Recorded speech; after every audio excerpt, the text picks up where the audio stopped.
Hi అండి. ఎవరైనా ఈ సంవత్సరం భోగిపళ్ళు పొయ్యాలనుకుంటే నేను ఇచ్చే ఇన్ఫర్మేషన్ మీకు నచ్చినట్లయితే లైక్ చేయండి, సబ్స్క్రైబ్ చేయండి.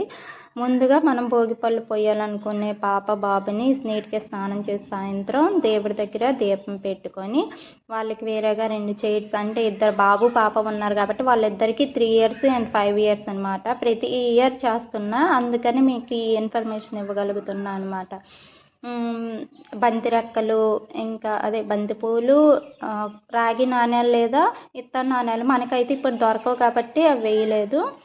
నెక్స్ట్ ఏమో పచ్చి శనగలు, నానబెట్టిన శనగలు అవి వేసిన తర్వాత ఇంకా చాక్లెట్స్, బిస్కెట్స్ వేయాలనుకుంటే చిన్నపిల్లలు కదా వేయచ్చు, లేదా నానబెట్టిన శనగలు మాత్రం ఇంపార్టెంటు. మళ్ళీ రేగిపళ్ళు ఇంపార్టెన్స్ ఎక్కువ అందులో. అప్పుడేమో ఇద్దరు అంటే ఒక పిల్ల, ఇద్దరు పిల్లలు అయితే ఇద్దరు పిల్లలు తల్లి అంటే కన్న తల్లి ఏమో 3 సార్లు సవ్య దిశలో 3 సార్లు అపసవ్య దిశలో తిప్పి వాళ్ళకి దిష్టి తీయాలన్నమాట. ఈ భోగిపళ్ళు పోయడం వల్ల ఏమో చిన్నపిల్లలకి దిష్టి అనేది పోద్దండి. ఎటువంటి గ్రహ దోషాలు ఉన్నా సరే పోతాయి అన్నమాట. అందువల్లనే ప్రతి ఇయర్ 5 ఇయర్స్ లోపు 10 ఇయర్స్ లోపు పిల్లల్ని భోగిపళ్ళు పోస్తారనమాట. మీకు కూడా ఇంట్రెస్ట్ అయితే ఈ ఇయర్ పిల్లలకి పోయండి.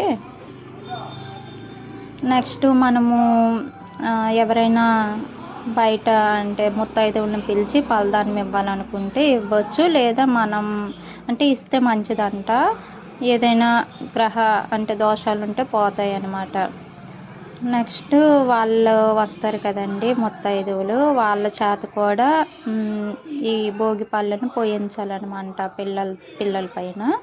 ఆ తర్వాత మనం ఇవ్వాలనుకుంటే పలదానం ఇవ్వచ్చు. చిన్నపిల్లలు వస్తే వాళ్ళకి ఏదైనా గిఫ్ట్స్ అంటే ఏదైనా పెన్నులు, పెన్సిల్లో ఏదైనా ఇవ్వచ్చు అనమాట. నెక్స్ట్ పలదానం అదే వచ్చే ముత్తైదువులకేమో అక్షంతలు అంటే భోగిపళ్ళు పోసాక వాళ్ళకి పలదానం ఇచ్చేసి వాళ్ళు తృప్తిగా వెళ్ళిపోయేటట్లు అంటే మన పిల్లల్ని మంచిగా దీవించేటట్లు చేయాలన్నమాట. అడగాలి దీవించండి అని.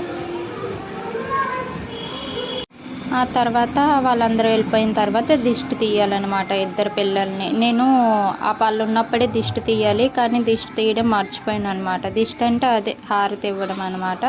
లాస్ట్లో వాళ్ళిద్దరికీ హారతి ఇచ్చేసి ఆ స్వామికి నా పిల్లలకి ఎప్పుడు ఎటువంటి దోషాలు లేకుండా, గ్రహపీడలు లేకుండా చూడు అని ఆ విష్ణుమూర్తిని మొక్కుకోవాలన్నమాట.